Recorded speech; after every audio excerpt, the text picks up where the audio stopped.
오늘 우리가 함께 하실 말씀 누가복음 말씀입니다. 누가복음 6장 46절로부터 49절까지 말씀, 누가복음 6장 46절로부터 49절까지 말씀입니다. 우리 한 절씩 교독하도록 하겠습니다. 누가복음 6장 46절 제가 먼저 읽도록 하겠습니다. 너희는 나를 불러 주여 주여 하면서도 어찌하여 나의 말하는 것을 행치 아니하느냐? 내게 나와 내 말을 듣고 행하는 자마다 누구와 같은 것을 너희에게 보이리라.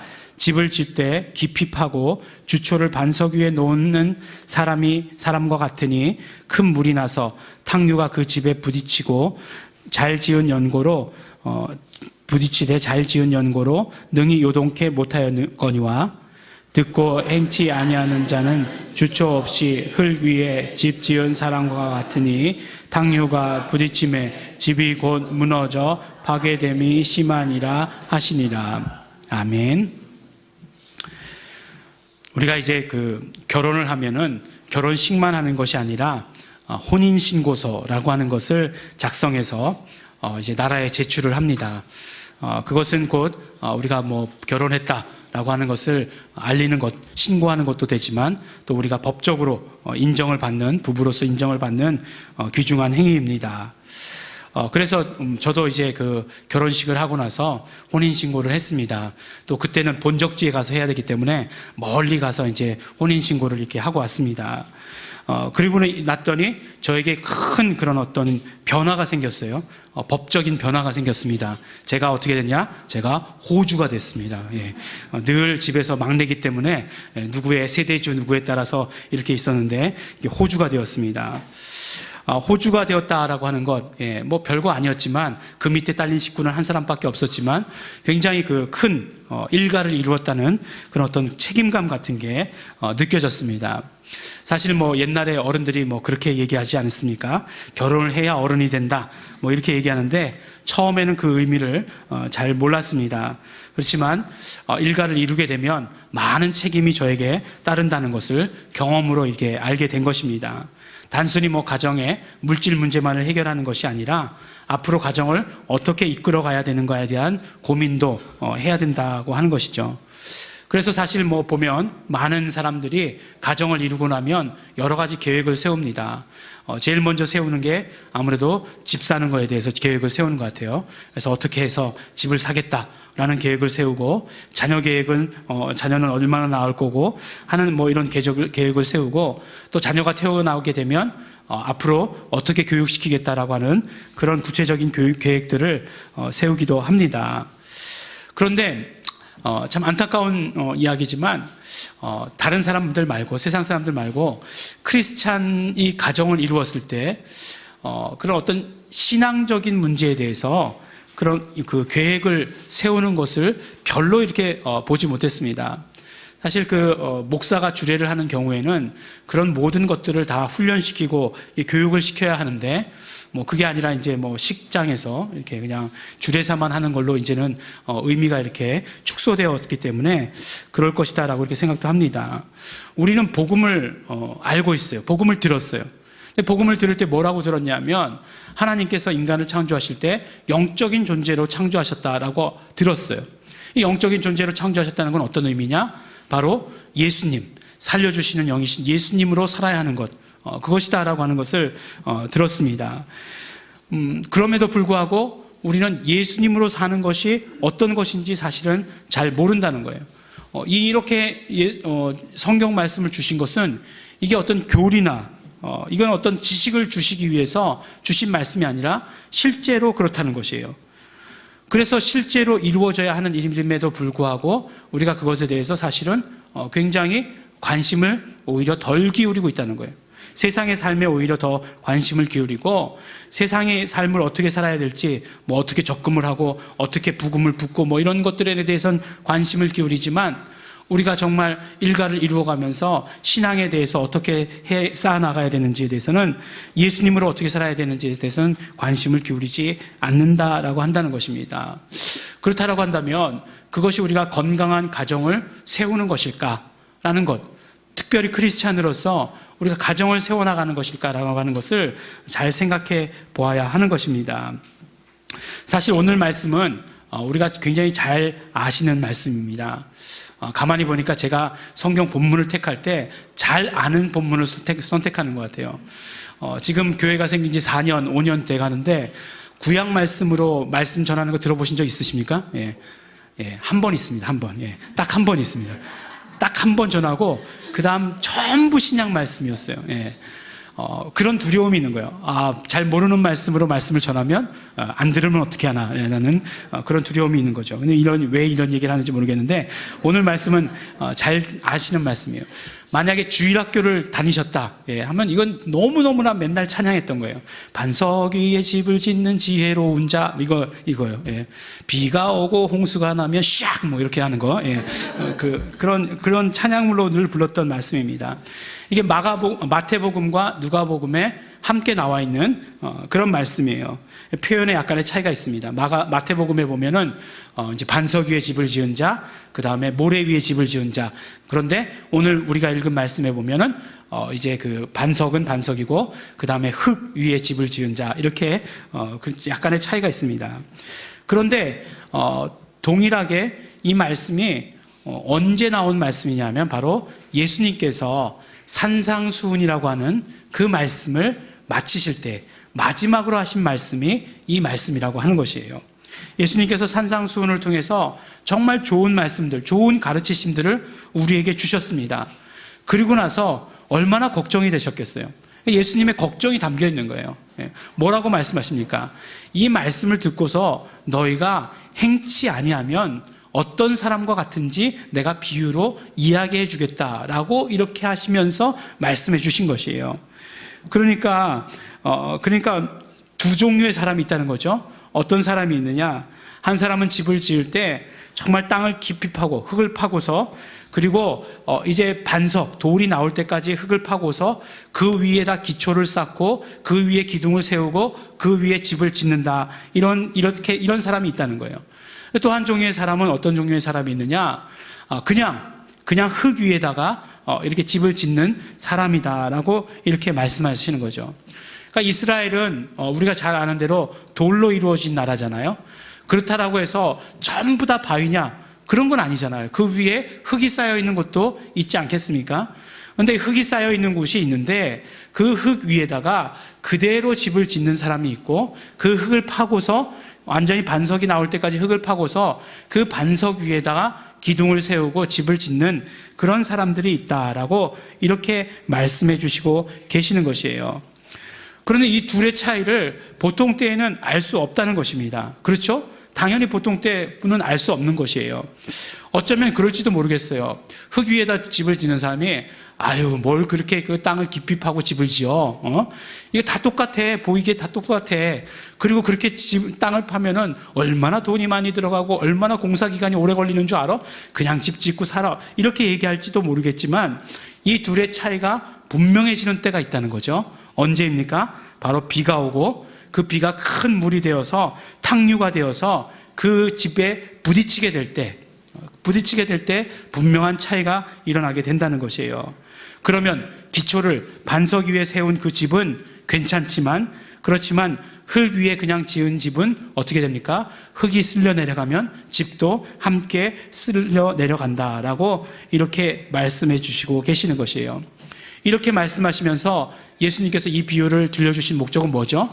바로 말씀을 듣고서 실행에 옮기는 사람은 그 집을 반석 위에 지은 사람과 같지만 실행에 옮기지 아니하면 언젠가는 정말 큰 물이 났을 때 휩쓸려 내려가는 그런 집을 짓는 사람과 같다라고 이렇게 말씀해 주시는 것이에요. 집을 짓는 것은 같은 모습일지도 모르는데 그런데 언젠가 큰 어려움이나 큰 비가 오면 휩쓸려 내려가는 그런 집을 지을 것이냐, 아니면 말씀을 듣고 순종함으로 말미암아 정말 반석 위에 지은 집 같은 그런 집을 지을 것이냐라고 이렇게 말씀해 주시는 것입니다. 그러므로 오늘 이 말씀이 우리에게 주시는 말씀은 무엇이냐? 첫 번째로 우리가 말씀을 들었으면 당연히 그 말씀에 순종하는 삶을 살아야 한다는 것이에요. 말씀을 들었으면 순종해야 된다는 것이에요. 우리가 말씀을 들으면 그것이 우리에게 깨달음이 되기도 하죠. 그리고 어떤 때는 그 말씀이 정말 어떤 감정적인 그런 터치도 있습니다. 하지만 그것으로 끝나서는 안 된다는 것이에요. 오늘 말씀 좋았어. 오늘 말씀 은혜스러웠어. 라고 하면서 그것으로만 끝내서는 안 되는 것이고, 그 말씀을 순종하면서 그 말씀을 실제로 우리의 삶의 행동으로 옮겨야 한다는 것이에요. 그러니까 우리가 말씀이라고 하는 것은 듣기만 해서는 안 되는 것이고 행동으로 옮겨야 된다는 것이에요. 듣고 행하는 것과 행하지 않는 것, 우리 일상생활에서는 별 차이를 못 느낄지도 모른다는 것입니다. 정말 그냥 보통 때에는 그냥 두 개가 다, 그 두 집이 다 그대로 있는 것 같아 보인다는 것이에요. 그렇지만 위급한 순간들, 정말 어떤 위기의 순간들이 찾아왔을 때 분명한 차이를 보여줄 것이다라고 우리에게 말씀해 주시는 것이에요. 그래, 우리가 말씀을 듣고 믿음을 갖는다라고 하는 것은, 이것은 어떤 추상적이거나 관념적인 것 절대로 아닙니다. 아주 실제적이에요. 실제적이라고 하는 것은 우리 삶 가운데서도 그대로 쓰일 수 있어야 되는 것이고 그대로 적용될 수 있다는 것이에요. 단순히 믿음이라고 하는 것이 듣는 것만으로 이루어진 것이 아니고, 바로 믿음이라고 하는 것은 듣고 행하는 것이다 라고 이렇게 말씀해 주시는 것이에요. 평상시에는 별 차이가 없다는 것입니다. 흙 위에 지은 집이나 주초를 정말 반석 가운데 정말 뚫고서 그렇게 지은 집이나 정말 평소에는 별 차이가 없지만, 그렇지만 큰 물이 나게 되면, 홍수가 오게 되면 그때 알게 된다는 것이에요. 바로 큰 비와 홍수라고 하는 것, 탕류라고 하는 것은 우리 삶 가운데 닥쳐올 수 있는 그런 위기의 순간들을 말씀하는 것입니다. 그러면 이렇게 얘기할 수도 있을 것 같아요. 하나님, 큰 비가 내리지 않게 해주십시오. 네. 홍수가 나지 않게 해주십시오. 네. 이렇게 기도하면 되지 않겠느냐. 예? 그러면 되지 않겠느냐. 근데 사실 이렇게 얘기하는 건 뭐죠? 나는 꼼짝도 하지 않을 테니까 하나님께서 다 알아서 하십시오. 믿음 되게 좋은 것 같죠? 예. 정말 믿음 좋은 것 같은데, 그런데 그렇지 않다는 것이에요. 하나님께 기도해가지고 큰 비나 지진 같은 거 없게 해주십시오. 물론 평상시에 우리 그렇게 기도합니다. 늘 예수 이름으로 보존해 주십시오라고 그렇게 기도해요. 하지만 하나님 성경에서는 어느 곳에서도 크리스찬이라고 해서 큰 비와 그런 큰 물들이 피해갈 것이다 라고 그렇게 말씀하지 않으셨다는 것이에요. 그래서 보면 크리스찬들이 가끔 가다가 인생을 살다가 큰 어려움을 만나게 됩니다. 만나게 되죠. 인생을 살다 보면 여러 가지 어려움들을 만나게 되죠. 그러면 어떻게 하게 되냐면, 제일 먼저 하나님을 원망하는 그런 사람들이 있다는 거예요. 예. 우리 교회는 한 분도 안 계십니다. 우리 교회는 한 분도 안 계세요. 근데 하나님을 원망하는 표현형을 어떻게 하느냐? 목사를 원망해요. 예. 교회를 욕을 합니다. 예. 교회가 막 그냥 안 된다. 어느 교회 가보니까 이런 일이 있을 때 막 모두가 다 나와서 기도해 주던데 한 사람도 기도해 주는 사람이 없다. 예. 당신이 기도를 안 하니까 기도해 주는지 안 하는지 모르는 거예요. 예? 모르는 건데 그렇게 이제 원망을 하는 거죠. 예? 하나님께 대해서 막 삐치는 거죠. 막 그냥 삐치고 막 화내고 막 그냥. 예? 그런데 왜 그러냐는 거예요. 왜? 예? 왜 그러냐는 거예요. 하나님께서 언제 우리들의 삶 가운데 그런 일이 없을 것이다라고 얘기했냐는 거예요. 아니에요. 그렇지 않습니다. 그렇게 약속하신 적은 없어요. 크리스찬들도 삶을 살다 보면 어려움과 위기를 맞게 된다는 것이에요. 우리가 동의하던 동의하지 않던 그런 일들을 맞게 됩니다. 하지만 예수님께서는 우리에게 뭐라고 말씀하시냐면, 집을 지을 때 그렇기 때문에 튼튼하게 지으라고 말씀을 하시는 것이에요.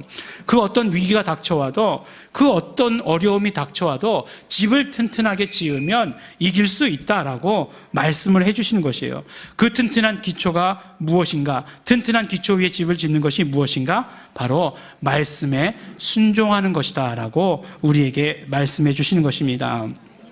그렇기 때문에 우리가 평소에 보면 말씀에 순종하는 삶을 살면 굉장히 아무 티도 나지 않는 것 같아요. 예, 별 모양도 없습니다. 아무런 힘도 발휘하지 않는 것처럼 보여집니다. 그렇지만 언제요? 위기의 순간을 맞이했을 때에 우리가 순종했던 그 모습들이 결국은 빛을 발하게 될 것이다 라고 우리에게 말씀해 주시는 것입니다. 우리가 이제 집을 지어가는 과정이다라고 이렇게 생각을 합니다. 우리가 정말 집을 지금 짓고 있습니다.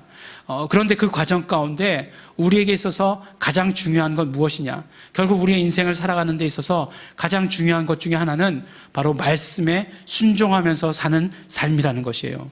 이 말씀 처음 들어보시는 분 아무도 안 계실 것입니다. 그러나 오늘 또 우리에게 주시면서, 말씀을 주시면서, 특별히 우리에게 가정의 달을 허락하여 주셔서 우리 가정 가운데 주시는 말씀을 주시면서 주시는 첫 번째 말씀 무엇이냐? 우리가 말씀에 순종하는 삶을 살아야 된다라고 이야기해 주시는 것이에요. 그럼 두 번째로 어떤 말씀에 순종하는가 하는 질문이 났습니다. 바로 우리가 들은 대로 우리 오늘 말씀에 읽진 않았지만 산상수훈 가운데서 예수님께서 많은 말씀들을 하셨어요. 많은 가르침들을 우리에게 주셨습니다. 예수님께서 하신 그 말씀에 우리가 순종하는 것입니다. 27절 말씀 우리가 읽진 않았지만 보면 너희 듣는 자에게 내가 이르노니 너희 원수를 사랑하며 너희를 미워하는 자를 선대하며 말씀하시세요. 28절 보니까 너희를 미워하는 자를 위하여 축복하며 너희를 모욕하는 자를 위하여 기도하라. 29절 말씀 내 이뺨을 치는 자에게 젖뺨도 돌려대며 내 겉옷을 빼앗는 자에게 속옷도 금하지 말라.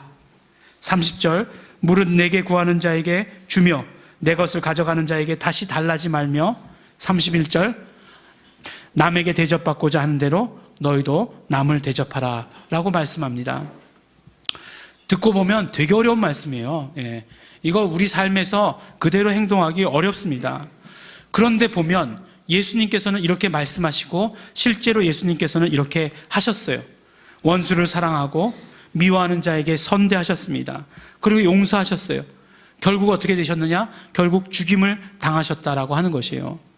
그러고 보면 예수님의 말씀에 순종한다라고 한다는 것은 어떤 의미냐? 우리 목숨까지도 내어놓아야 되는 그런 것일지도 모른다라고 하는 거예요. 하지만 그렇지 아무나 목숨 내놓는 거 아니라고 이렇게 말씀드렸어요. 아무나 목숨 내놓는 거 아닙니다. 아무에게서나 목숨 걷어가고 그렇지 않습니다. 그렇지만 우리의 순종이라고 하는 것은 그 정도까지의 순종이 돼야 한다는 것이에요. 또 어떤 사람들은 이야기할 때 말씀이 이해되어지면 순종하겠다라고 이렇게 이야기를 합니다. 하지만 예수님의 말씀은 대부분이 보면 현재 지금의 우리의 어떤 상황으로는 이해되지 않는 말씀이 너무나 많다라고 한다는 것이에요. 거꾸로 얘기해서 순종하면 이해되는 그런 말씀들이 너무나 많다라고 한다는 것이에요. 이스라엘 백성들이 이제 전쟁에 나가면 하나님께서 이제 그 전쟁에서 승리하게 해주겠다고 약속을 하십니다. 요단강이 이렇게 앞에 있으면 요단강 강물이 이렇게 갈라지게 해주시고 다 그랬던 건 우리가 성경에서 볼 수 있어요. 가나안 정복할 때 그랬습니다. 그러면 지금은 우리가 이제 요단강이 갈라졌다는 것 이제 들어서 이제 알고 있지만 그 앞에 섰을 그 사람들 한번 생각해 보세요. 이미 갈라져 있으면 얼마나 마음이 편하겠습니까? 이미 다 갈라져 있으면 그 길을 걸어가기만 하면 되는 거니까. 아니 또 그렇지도 않아도 돼요. 그러니까 하나님께서 이미 승리를 다 하게 해주시고 우리가 그냥 들어가게 해주시면 되는데 그런 방법을 쓰지 않으셨다는 거예요. 요단강이 갈라질 때에도 법궤를 맨 사람들이 발을 요단강 강물에 물이 흐르고 있어요. 그 물에 발을 대자마자 그때서야 비로소 요단강 강물이 갈라졌다라고 한다는 거예요. 그런데 결국 우리가 정말 어떤 순종한다라고 하는 모습이 그런 모습인 것이에요. 우리가 순종하면 하나님께서 말씀하시고 예수님께서 우리에게 명하신 일들을 이해할 수 있게 되지 우리가 이해해서 순종한다? 이건 순서가 그렇지 않다라고 한다는 거예요. 그러니까 우리가 말씀에 순종할 때 어떻게 해야 되느냐? 바로 이해해서 순종하는 것이 아니라 순종하면 이해할 수 있게 된다라고 하는 것입니다.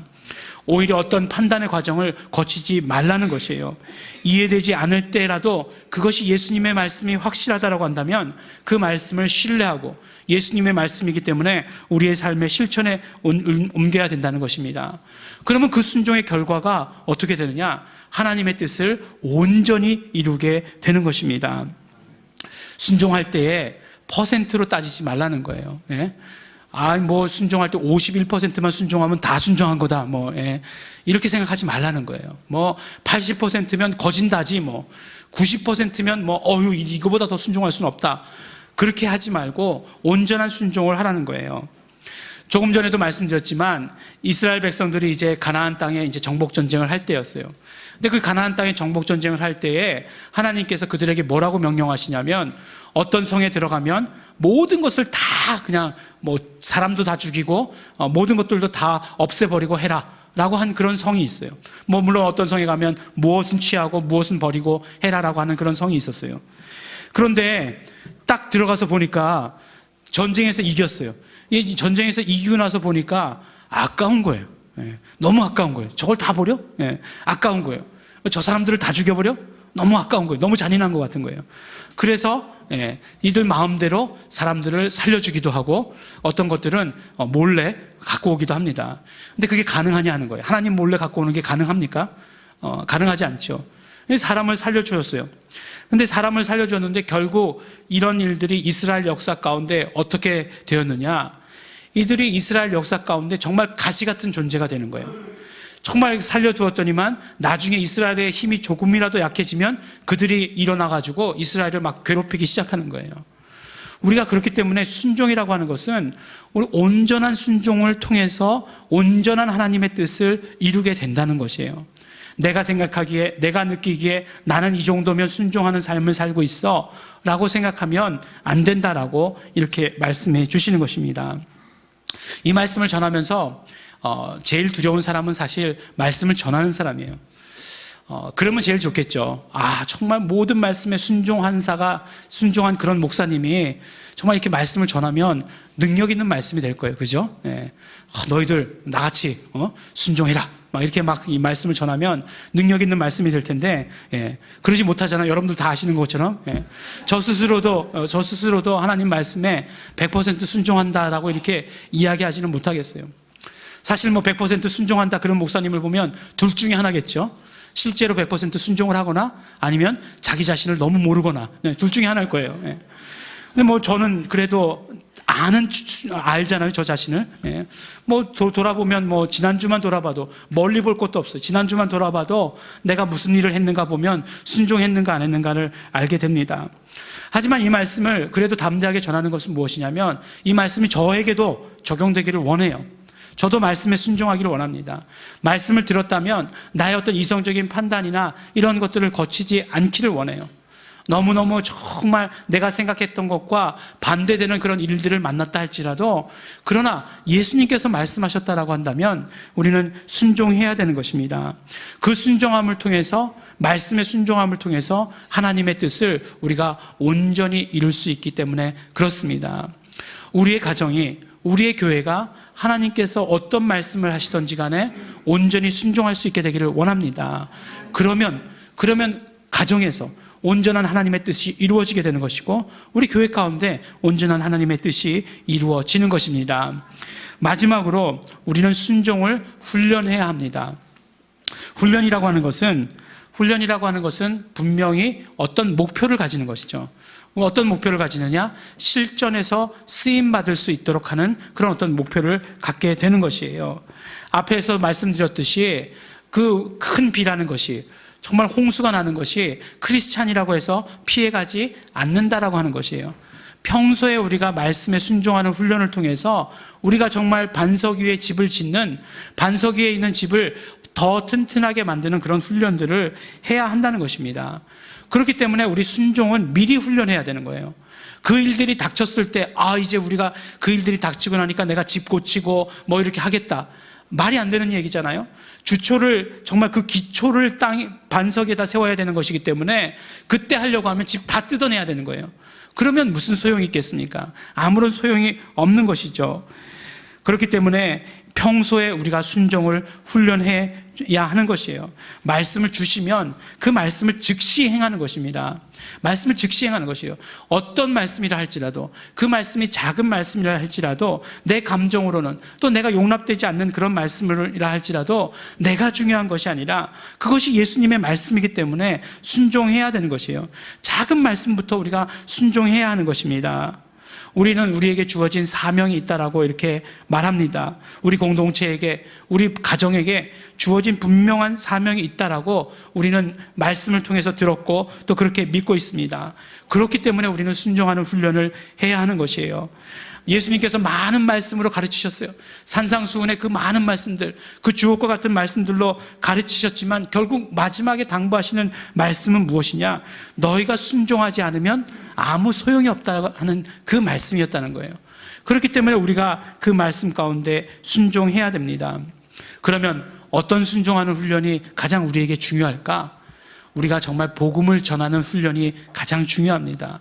우리가 말씀을 들었으면 말씀을 전하는 것을 해야 돼요.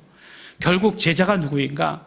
결국 정말 하나님의 이 사명을 이어받을 자가 누구인가? 말씀을 전하는 자들이 이어받을 거예요. 말씀을 전하는 자들이라고 해서 꼭 목사나 전도사만 생각하지 마시기 바랍니다. 우리가 말씀을 전해요. 이웃에게도 말씀을 전해야 돼요.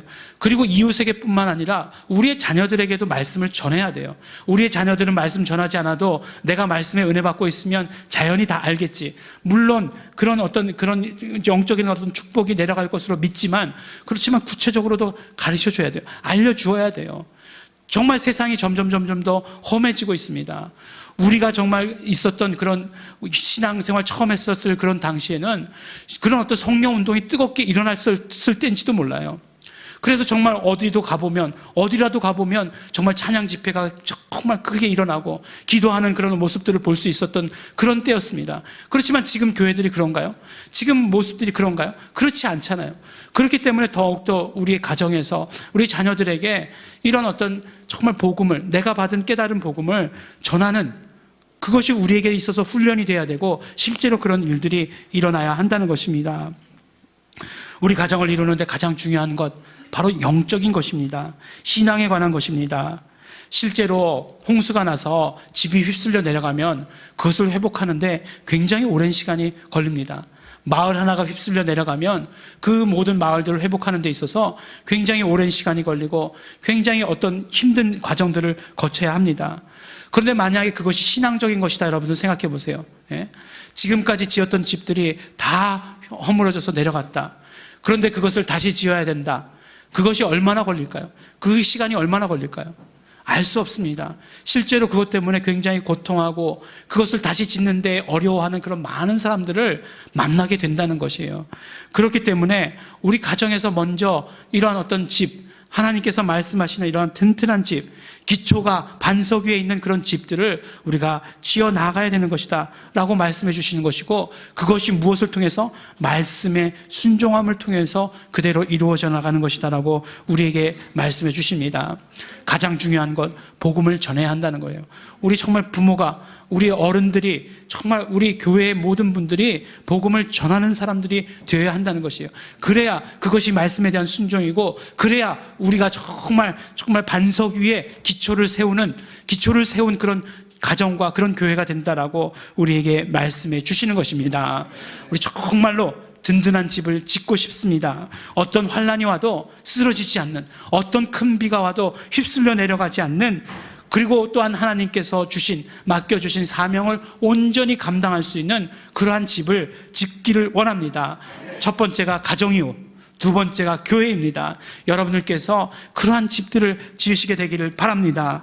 사랑하는 우리 예일중앙교회 성도 여러분, 순종의 기초를 든든히 세우는, 그래서 어떤 큰 비나 어떤 큰 환난이 올지라도 무너지지 않는, 그러므로 성령님께서 우리에게 주신 사명을 온전히 이루어나갈 수 있는 우리 성도들이 되시기를 예수 이름으로 축원합니다. 함께 기도하시겠습니다.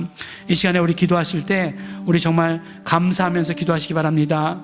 우리 말씀에 순종함으로 말미암아 우리의 기초를, 우리의 주초를 정말 반석 위에 세우는 그런 집을 짓게 하여 주신 것 감사하고 감사드립니다. 그렇지만 우리가 정말 순종할 때에 부족한 부분들 있었습니다. 예수님의 피를 의지합니다. 내 생각으로, 내 감정으로, 내 판단으로 순종하지 못했던 부분들 있습니다. 이 시간 함께 하여 주시고 축복하여 주셔서 정말 말씀하셨으면 순종하게 되기를 원합니다. 우리 가정에서 그 모든 일이 먼저 이루어지게 하여 주시옵시고, 우리 교회에서 그 일들이 이루어지게 하여 주시옵소서. 우리 다 같이 감사하시면서, 소원하시면서, 결단하시면서 통성으로 기도하시겠습니다.